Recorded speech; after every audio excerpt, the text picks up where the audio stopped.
Kalady മറ്റൂരിൽ tipper lorry സ്കൂട്ടറിലിടിച്ച് അപകടം. Scooter യാത്രക്കാരായിരുന്ന യുവതികൾ രക്ഷപ്പെട്ടത് തലനാരിഴയ്ക്ക്. അപകടത്തിന്റെ CCTV ദൃശ്യങ്ങൾ ലഭിച്ചു.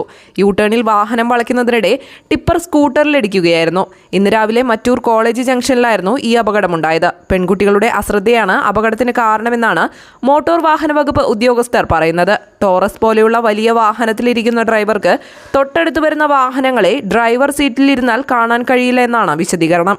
പെൺകുട്ടികൾ വാഹനം മുന്നോട്ട് വരുന്നത് ശ്രദ്ധിക്കാതെ യൂടേൺ എടുക്കുകയായിരുന്നു. ഇതാണ് ടോറസ് വാഹനം സ്കൂട്ടറിലിടിച്ച് അപകടമുണ്ടാവാൻ കാരണം. പെൺകുട്ടികൾ വാഹനത്തിൽ നിന്ന് ചാടി മാറിയതിനാലാണ് വലിയൊരു ദുരന്തം ഒഴിവായത്.